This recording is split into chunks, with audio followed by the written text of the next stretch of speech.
చేజర్ల మండలం నూతక్కివారి కండ్రిగా ఎస్సీ కాలనీలో సమస్యలను పంచాయతీ అధికారులు ఎవరూ పట్టించుకోవడం లేదని కాలనీ వాసులు ఆవేదన వ్యక్తం చేశారు. తమ కాలనీలో సిమెంట్ రోడ్లు లేవని, డ్రైనేజీలు లేని కారణంగా వీధిలో మురికి నీరు ప్రవహించి దుర్గంధం వెదజల్లుతోందని, పిల్లలకు జ్వరాలు వస్తున్నాయని, కాలనీకి వీధి లైట్లు కూడా లేవని, కరెంటు వైర్లు చేతికి అందేంత ఎత్తులో ఉన్నాయని, కరెంటు వైర్లు మార్చడానికి కరెంటు స్తంభాలు వేసి ఇప్పటికీ మార్చకుండా అలాగే వదిలేశారని, ఇదేమిటి అని అడిగితే సమాధానం లేదని, ఎన్నిసార్లు పంచాయతీ అధికారులు చుట్టూ తిరిగినా చలనం లేదని, ఇప్పటికైనా ఉన్నత అధికారులు స్పందించి తమ కాలనీలో సమస్యలను పరిష్కరించాలని కాలనీ వాసులు కోరారు.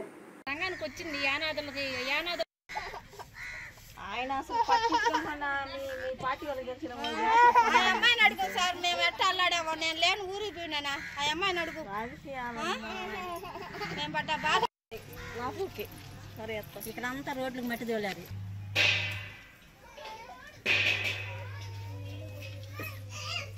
ఇదంతా నిండిపోతాయి నీళ్ళు.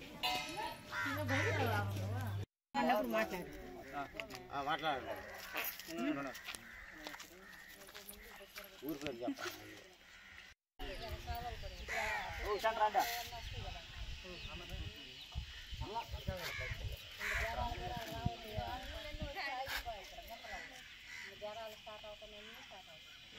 పిల్లలైతే 5 నిమిషాలు కాదు వదిలేదానికి గుంట్లో వెళ్ళిపోతాయి నీళ్లు.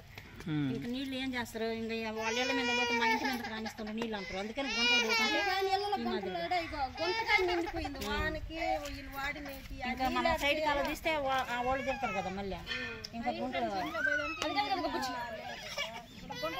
మొన్న గాలికి ఇల్లు పడిపోయి అట్టే ఉంది ఇల్లు కూడా.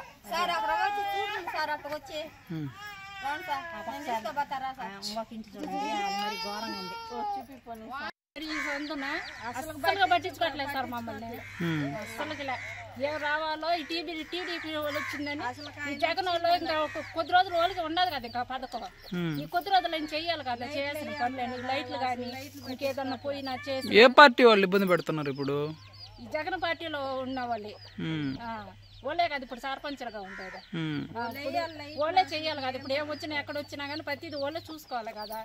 ఈ టీడీపీ వాళ్ళకి అధికారం వచ్చి వాళ్ళు నిలబడేయాలి దాకా ఇప్పుడు ఉన్న వాళ్ళే చూసుకోవాలి కదా. మరి వాళ్ళు ఇప్పుడు వాళ్ళు గెలిపించుకున్నారు కదా, వాళ్ళు చేస్తారంటే వాళ్ళ చేతుల అధికారం రాలేదు. ఇంక వాళ్ళు ఏం చేస్తారు? ఇప్పుడు వీళ్ళు ఉన్న వాళ్ళు అంటే మాకేం సంబంధం లేనట్టుగా ఇప్పుడు ఈ విధంగా మమ్మల్ని ఏం చేస్తుంటారు. కరెంట్ లేకుండా అసలు ఒక లైట్ వెలగదు. అసలు వర్షం అయితే అసలు నడవలేరు. ఒక లైట్ వెలగదు ప్రతి ఇంట్లో. ఇదే ఈ మురుగు గుంటలలో నీళ్లు ఇంట్లో పట్టుకున్నాయి. ఈ కరెంట్ లైన్లు చూడండి ఎంత కిందకున్నాయో.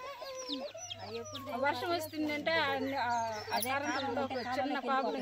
ప్రతి ఇళ్ళ మీద ఉన్నాయి పోయినసారి ఇట్లా చేతులు కట్టుకొని అమ్మ అయ్యా మీకు పథకాలు లేట్ అయినాయి అమ్మ తల్లి దండం పెట్టిండో అదిగో చిన్నపోయిన గుడ్లకి అతుకులు వేసుకున్నట్టు 4 బిచ్చులు ఆడకుండా అని పోసి అనుపోయింది.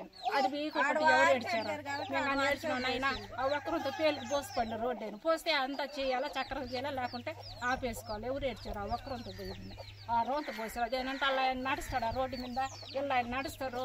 రోడ్డు పోసినప్పుడు నడవకుండా ఏం చేస్తారు? కాళ్ళు నెత్తులు పెట్టుకొని పోతారా? ఇది రాజకీయం చేసేది ఊళ్ళో ఉండే నాయకులు. వాళ్ళ పార్టీ వాళ్ళు మెయిన్ రోడ్డు వరకే ఉండేది. అది ఒక్కరంతా పోసారు. 5 పోస్తే 5 అటు పక్క ఓట్లు అయిన వాళ్ళు 5 నడవకూడదు. అందుకని నా పక్క రోడ్డు ఆపేసారు. ఈ పక్క ఈదోళ్ళు కూడా ఇంక అటు పక్క ఓట్లు వేయలేదు, ఈ పక్క కూడా ఆపేసారు. అదంటయ్యా రాజకీయం. అటు చేయమని చెప్పాడు ఆ జగన్. ఈ నాయకులకి ఇక్కడ చేసే నాయకులకి అది చెప్పారనమాట. ఈ ఊళ్ళో ఉండే నాయకులకి జగన్ అనబల్లే ఊళ్ళో ఉండే నాయకులు చేస్తున్నారు. పోయినసారి అడగల నేను. ఈసారి మాత్రం ఖచ్చితంగా ఊళ్ళో ఉండే వాళ్ళే ఈ సంఘానికి రావాల్సిన పథకాలన్నీ తీసేసారు. ఈ సంఘంలోకి వచ్చిన అనాథులకు వచ్చిన సంఘంలో వచ్చిన పథకాలన్నీ ఊళ్ళో వాళ్ళకి దింగి చేసుకొని పెద్ద పెద్ద ఇల్లులు కట్టుకుంటున్నారు. ఇప్పుడు నేను అది మాట్లాడానని పోయినసారి నాకు వచ్చిన ఇల్లు కూడా లేకుండా ఇల్లే లేదు, ఇల్లు లేదు, ఏమీ లేదు. నాకు వచ్చిన ఇల్లు పేట కూడా వేరే వాళ్ళకి ఫోన్లు చేసి పిలిపించి కొత్తగా వచ్చిన వాళ్ళకి ఇల్లులు ఇచ్చారు. కానీ ఇప్పుడు మా తాతలు మా అమ్మోళ్ళు ప్రతి ఒక్కరు ఈ ఊళ్ళోనే పుట్టారు. వాళ్ళకి అందరికీ ఉండేవి. నాకు మాత్రం ఇల్లు లేదు, ఏమీ లేదు. నేను అది మాట్లాడాను. నాకు వచ్చిన పేట కూడా తీసి ఇంకొకరికి ఫోన్ చేసి వాళ్ళకి ఇచ్చింది. ఉన్నోళ్ళకి ఇచ్చారు, లేని ఉన్నోళ్ళ ఇంట్లోనే 2-3 ఇల్లులు కాపురాలు పెట్టుకొని ఇళ్లలో ఉండరు. అట్లాంటి వాళ్ళకి మటుకు ఇవ్వాలి. అది బయట నుంచి వచ్చిన వాళ్ళకి మటుకు ఇచ్చున్నారు. 2 ఇల్లులు ఉన్న వాళ్ళకి మాత్రం ఇచ్చారు. ఒక్కొక్క ఇంట్లో 3 ఫ్యామిలీలు ఉన్నారు, లేని వాళ్ళకి మాత్రం ఏమీ లేదు. నేను ఎన్నో సంవత్సరాల నుంచి ఉన్న మా అమ్మ వాళ్ళు ఇక్కడే పుట్టారు, వాళ్ళు ఇక్కడే పెరిగారు, మేము ఇక్కడే ఉన్నాము. నాయన ఒక జానటి స్థలం ఏంటి నాయన, నాకు 2 బిడ్డలు ఉన్నారు, ఏమీ లేదు, ఏ ఆధారం లేదు, తల్లి లేదు, తండ్రి లేరు, ఎవరు లేరు, ఒక జానటి స్థలం ఏంటంటే రాసినమని చెప్పి ఫ్లాట్ రాసి ఇట్లా మన రోడ్డు కాడ మాట్లాడాలని దాన్ని ఎగరగొట్టేసి ఏరో వాళ్ళు ఇచ్చారు. మళ్ళీ కొత్తగా ఇల్లులు కట్టించుకోరు. ఆ పై కాలనీ అక్కడ కాడ ఉండరు, అక్కడ వాళ్ళు కాడ వచ్చి ఇక్కడ ఇల్లులు కట్టించుకున్నారు. అట్లా ఓన్ ప్రభుత్వం నడుస్తుంది కానీ మాకేం జరగలేదు. అది మాట్లాడితే ఇంకా తగులు రచ్చలు. నమస్కారం సార్, మాది ఎన్వి కన్విక.